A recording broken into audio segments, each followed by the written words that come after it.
The Carolina Panthers led the entire league last season in zone coverage rates. And it was interesting because at that 84% that we ran zone coverage all last season, it felt like we could never get after the quarterback. And it's felt like that, honestly, for the past couple seasons being a Panther fan. It's the last 3 seasons, really, when we've been trying to build this team slower and slower when it comes to pass rush.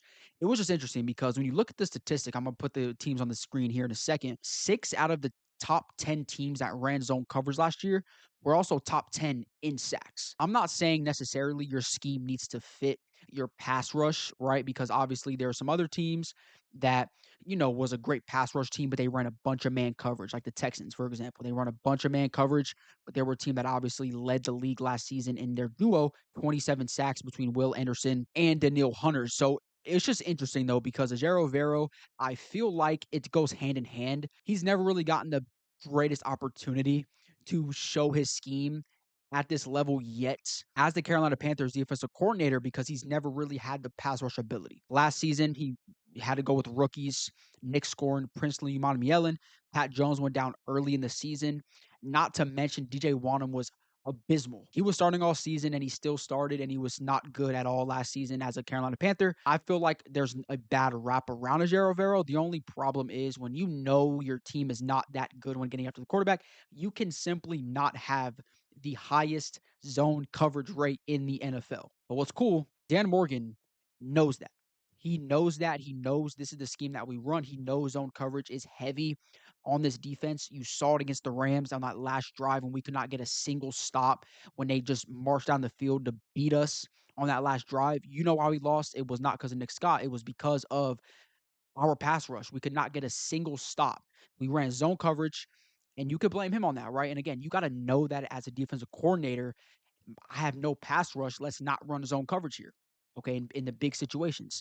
But at the same time, Dan Morgan has done a great job drafting guys last season with Nick Scorin and Princely. And this season, obviously throwing the bag at Jalen Phillips. It was needed. It was warranted because you run a scheme that is zone heavy. And when you do that, you need to have some pass rush. You need to have some pass rush in your game when it comes to the edge rush position. Okay, Nick Scorin, obviously, when you look at the edge position, it's going to be interesting because when you look at the scheme, okay, this video is kind of going to be touching on how we match up against the best teams and the best defenses in the NFL based off our scheme. Are we going to get there now on the defensive level? Because I felt like last season, the only thing that was lacking was pass rush. Only had 30 sacks last year in the NFL, was a bottom five team once again in pass rush in terms of sacks. It felt like that was the missing link on defense. Other than that, we were really solid in coverage because we had JC, had Mike Jackson. Felt like we were solid in the run game as well every single week. We were consistent. It was just a pass rush that was really lackluster. Okay, so the edge position is going to be very important. That's why Dan Morgan threw the bag at a guy like Jalen Phillips and said, I don't care. We're going to get one of the best guys at that position in terms of pressures, even though the sack numbers aren't there right now because of the injuries. He's a great guy if he stays healthy in terms of pressure in the quarterback, getting after the quarterback and finishing on sacks as well. Okay, but how does this current edge room look? Because that's going to be the biggest thing. Again, as I mentioned, that's the biggest, weakest link right now in terms of getting this defense from 15th to 20 to top 10 in the league. It's going to be this pass rush. It's going to be able to get, getting after the quarterback and seeing what we can do there at that position. Jalen Phillips is going to do what he's going to do. He's had around a 15% quarterback pressure rate his entire career since he stepped foot in the National Football League. He's had a near 15% quarterback pressure rate almost every single season. Okay, as I mentioned, he's going to be that player on the edge. That's why we threw the bag at him, even though it made maybe no sense in terms of injury standpoint. This defense is not going to hit its ceiling if you can't get pressure, knowing that we're going to run that much zone coverage. Okay, the X factor of this defense is going to be Nick Scorin. Okay, the second-year player out of A&M and Purdue. He's going to be the X factor. I want to really focus on Nick Scorin in this video a lot just because of the fact that he's going to be such a huge piece in this scheme this season. Jalen Phillips is going to do what he needs to do. If Nick Scorin can get his pressure rate from that 9% that we saw last season up to that 12 to 15% range, this is going to be a scary, scary duo. Okay, because Nick Scorin produced 5 sacks last year against right next to a terrible pass rusher in DJ Wanham. At least last season, he was a bad pass rusher.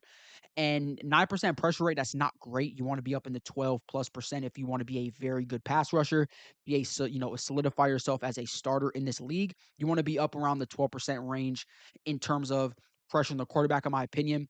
And I think he's going to have more opportunities, being next to Jalen Phillips, if he's healthy, to get that number up there in pressures and even maybe double his sack production, even if it's just 10 sacks.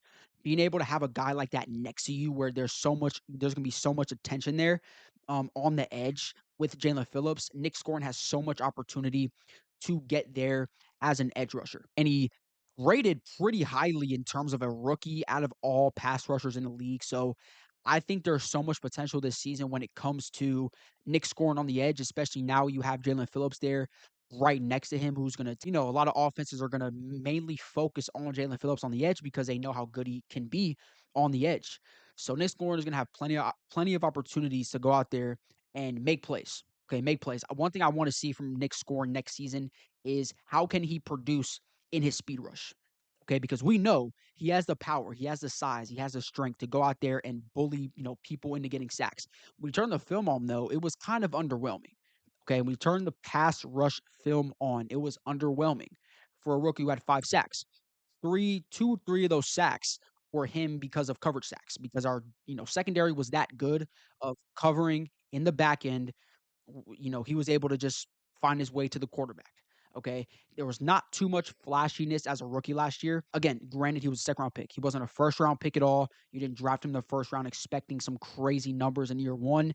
You liked what you saw. He set the edge at a good rate. We know that's what we drafted him really mainly to be. To start is a good edge setter. I knew he had to come in and produce and get better, when it comes to pass rush. This season, if he can, develop a speed, like his speed rush can get so much better, he's gonna at least get to 8 sacks this year.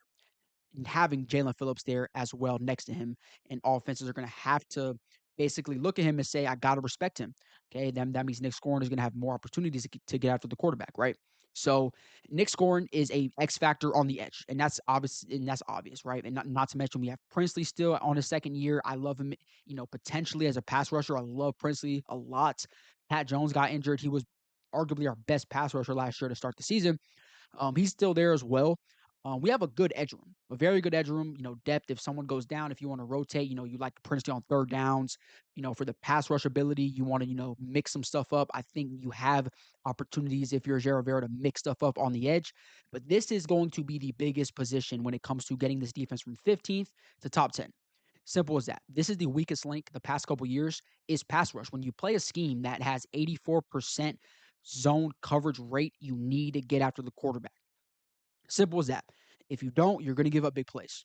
Even if your secondary is good, you're going to give up big plays because you cannot get after the quarterback. And we saw that last playoff game against the Rams. It's just going to happen. Okay. So this is the biggest position. That's why I wanted to kind of touch on it a lot and heavy, in the first part of this video, because it's a very big position. It's a very big need. You got to find a way. And Nick Scoren, in my opinion, is the biggest X factor when it comes to this scheme. And if we play 84% zone coverage rate again, you got to get pressure. Nick Scoren is going to be the biggest X factor of this position. Next, the interior of the line. Okay, this is by far probably my favorite position on defense. Top to bottom, depth everywhere. After adding Lee Hunter there in the second round out of Texas Tech, this is probably my favorite position on defense. And you got to give props to Dan Morgan, okay? And this is kind of what I mean from a GM building from the trenches, building within on the D line and offensive line. You got to give him his props. Best teams in the league are at their best in the trenches. And we know that. Look at the Eagles, look at the best teams in the league. They're at the best in the trenches. Dan Morgan not only knows that, but he knows this scheme on defense is built around zone coverage. You got to get pressure, right? So he drafted arguably the best pass rushing defensive tackle behind Caleb Banks, obviously, in the draft, in the second round. My second rated defensive tackle in terms of the size. He can stop the run. He's another body next to Derek Brown. At the very least, he's going to come here and be another body that can stop the run. Even if he doesn't have enough, fluidity in his game to come in here and be a good pass rusher, because he is kind of heavy, right? So is he going to be able to come here and translate his game in the pass rush stance to the NFL? That's wait and see. I think he can do it because you see the power in his game on college film is elite. He has so much good film in college of him using his power to his advantage. And he has some of the best, again, pass rush film in this draft class. Caleb Banks is obviously number one. He has all the tools, man. He has the speed. He has everything. We didn't draft Caleb Banks, though. We drafted Lee Hunter, and he's right behind him in pass rush as a defensive tackle. Derek Brown had 5 sacks last year, okay? Tied for the most on this team.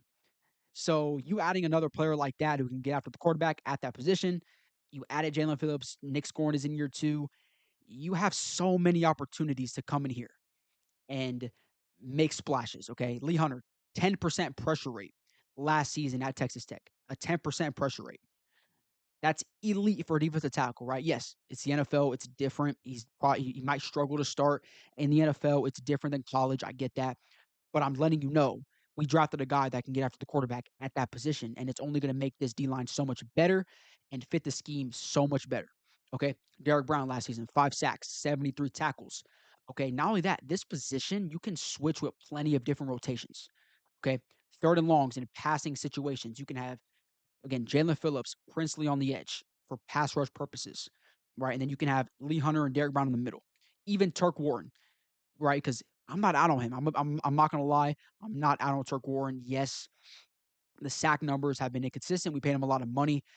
He was brought here for pass rush on the interior. He was brought in here for pass rush. Having Derek Brown, a lot of people underestimate having Derek Brown already in the middle, who's already going to be one of the best run stuffers at that position in the league, and can also give you a little bit of sprinkle in pass rush. You can do so much at that second position right next to him. If you want to have Bobby Brown there on third and shorts to just stuff the middle with Bobby Brown and Derek Brown there. If you wanted to mix it up, add Turk Warren there on third and mediums. Third and longs, Lee Hunter go out there as well. You could do so much with this position, which is why it's my favorite one, because you have the depth, you have the star power up front as well. Potential Willie Hunter, I think, is going to make such a great impact in year 1 as a rookie. This D line is insanely good. A lot of people were underestimating this D line, just everywhere. Not just Panther fans, but just everywhere around. The critics, stuff like that, everyone is underestimating this position group on the Carolina Panthers because it's that good. The D line is that good. If we say healthy, we have so much depth, so much ability at the edge position. A lot of people don't even realize Princely was my 5th rated edge rusher in terms of pass rush last year in the draft. And we got him in the 3rd round, right? He has so much potential still at pass rush. Don't be surprised if he breaks out as well in terms of pass rush. So there's so much to like. The numbers are there as well, as I mentioned, with the pressures, the sacks. There's so much to like about this group on the D line, and that's going to be the biggest thing. So I spent 15 minutes just now talking about the D line because it's that much of an importance when it comes to this scheme. 84% zone coverage rate, led the league last year, was almost record breaking as well last year. Ejero Evero loves the zone coverage, but you got to get pressure. If you want to do that and you want to play zone coverage, you got the corners to do it. You got the safeties to do it. You got Devin Lloyd now at the middle to do it. Okay? You got to get pressure. All right? Very important to do that. You want to go from 15 to top 10 and get yourself in the upper echelon of defenses in the NFL in this upcoming season. Middle linebacker position. This is the next big one. We obviously got Devin Lloyd for a lot of reasons. He's arguably the best middle linebacker currently in the NFL in terms of his all-around game. We got him for $15 million per season. Another fleece by Dan Morgan, a great signing from Dan Morgan. He can do it all, man. Just kind of mention the middle linebacker position isn't a premium position in the NFL anymore. It's hard for really to do anything as a middle linebacker. When you get no pressure, it's kind of hard to do anything. So you're not a premium position. If you're not great at middle linebacker, you could still win a ton of games by having the great deep, the best defense line in the league. You don't need to have amazing linebackers, but good thing it is Carolina Panthers. They have one of the best with Devin Lloyd. Okay, and how does Devin Lloyd make Trevin Wallace an X factor? Because Trevin Wallace, this position, he's the X factor. Simple as that. This position, not really a lot of depth at this position. After those two, you have a big drop off. Okay. And I'm a little concerned about it right now. Okay. But I'm not right now. If an injury happens, especially Devin Lloyd, this position I'm very, very concerned about because the depth is not there right now. But Trevin Wallace, the potential's there, man. I want to see more from him this season. He hasn't done enough for me to, be excited too much about Trevin Wallace, but the athleticism's there, man. You have one of the best linebackers next to you. Okay.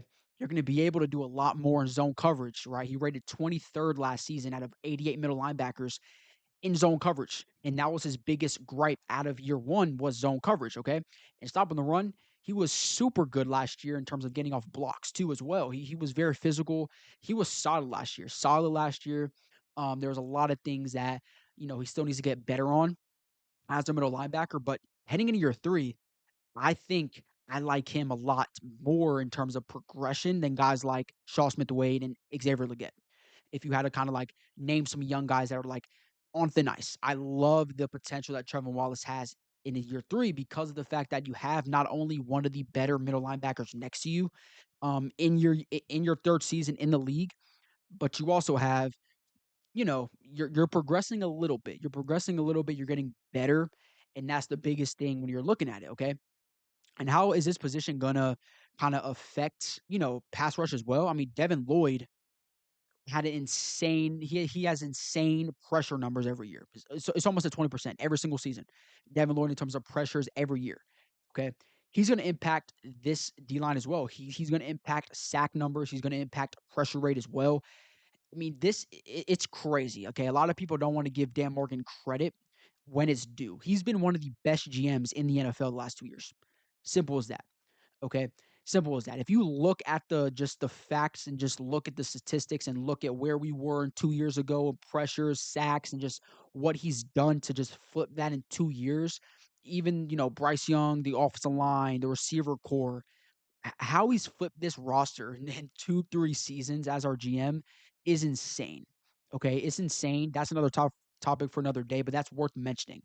Why we're here and talking about this defense potentially being top 10 next year and being upper echelon with the Will Anderson and Daniil Hunters of the edge rushers, right? Why I'm talking about us potentially being on that kind of upper echelon of defenses this year is because of Dan Morgan. Simple as that, right? So this linebacker position, it's going to be huge when it comes to pressure, sacks. It's going to make a big impact at what we're talking about in terms of the 84% zone coverage rate. This position's also going to be huge when it comes to flipping those numbers with sacks and pressures. Huge. And I'm very excited about that because of Devin Lloyd having one of the best middle linebackers in the NFL on your roster as well. And obviously, what makes this engine go for this scheme, playing zone coverage, playing cover 3, playing cover 4 as much as we do, it's the secondary. It's the secondary, and it's gonna be interesting, right? Because obviously JC, Mike Jackson, one of my favorite duos, one of the best duos in the NFL with as corners last year. Is it gonna happen again this year? Who knows? But you have one of the best corners in JC Horn, that's for sure there, at the corner position in the NFL. You're gonna have a good corner position, right? You drafted Will Lee. I think he has an immense potential, at the corner position as well. Is he gonna see so much time in year 1? Probably not, but he's crazy potential there at corner, at the corner position. The slot position is a glaring hole. Okay, Shaw Smith-Wade is not it. Corey Thorin, I like his potential, but he's injured right now. It's gonna be huge to kinda see how this shapes out, how it shakes out, okay? At the corner position. But again, not too much to talk about. I love the safety position. Trayvon Moehrig, he's going to be interesting. I love Trayvon. I meant to touch on this here earlier in the video, but Trayvon Moehrig is going to have a big impact on this as well. Because if you can mix and match and use him differently and stop putting him in on tight ends and coverage, dude, he's going to be one of the best safeties in the league. Best strong safeties in the league. He had like 14 TFLs last year. 14. I think that led the league, out of all strong safeties. I mean, you have one of the better blitzing and stopping the run safeties in the league, and you used him incorrectly 50% of the time. If you can find a way to blitz him a lot, stop the run game in the box a lot, and have Nick Scott kind of play free high and Zakee Whitley as well, have 2 free safeties out there. If you can find a way to do that and mix and match and blitz him a lot more than you did, stop putting him on tight ends on man-to-man coverage. It doesn't work. Okay, he's one of the best safeties at what he's best at, and you got to put him in those situations, right? That's also going to impact the scheme as well, and getting pressures, getting sacks is Trayvon Moore. He's going to be one of the biggest impacts in that statistic. Not just talking about the D line. Trayvon Moore is going to be one of the biggest guys. I mean, if you can be creative with him, I mean, you have again, one of the better strong safeties in the league when it comes to getting pressures and getting sacks and stopping the run, getting TFLs. Everything is in your arsenal if you're Ejero Evero, and you got to use it correctly. You got to use it correctly. So, I like the secondary. I like the secondary. Nick Scott gets a lot of hate. I don't understand. He played decent last year. Was he great? No. Um, is he a starting caliber safety on like a Super Bowl contender? No. But he didn't play bad. Didn't play bad last year. I'm okay with, maybe him helping Zakee Wheatley a little bit, getting some rap in terms of, playing zone, being a free safety in the league. Got to stop getting these rookies to just say, "Oh, we're going to start year one." You got to let them come in and learn the game a little bit more because college is way different than the NFL. Got to let them learn a little bit more than just throwing them out there, right? But I'm excited. I'm excited for this defense. I'm excited for this scheme. I know a lot of people don't like the scheme, but I feel like we're built now for his scheme. For Ejero Evero scheme, we're built now. We're finally built. The D line feels very good in terms of pass rush. A lot more than last year for sure. We went into last year not knowing what was going to happen, right? But now it feels like we have, solidification on a lot of things on the D line, which is going to impact what we end up doing in pass rush, what we end up doing in sack numbers, pressure numbers. So it's gonna be interesting, man. I'm excited. Very excited to see this season, man. I'm ready for training camp. It's too far from now, but we're gonna be posting a lot, man. So if you are new, subscribe, like this video, hop on the train, man, because we're gonna be posting a lot for the rest of this off season, getting into next season. I'm excited to kind of see what's up. Rookies started today as well, so I'm excited to kind of continue to see that. OTAs are coming up, mandatory mini camps are coming up as well, and we're close to training camp, guys. We got 2 months left until training camp, so I'm excited. I don't know about y'all, but season's creeping up. It's creeping up. So if you guys are new, subscribe for me. We're going to be posting a lot for the rest of the off season, and yeah, love you all. Road to 2,000 subscribers. You guys subscribe for me, and I'll see you guys in the next video. Peace. Keep pounding.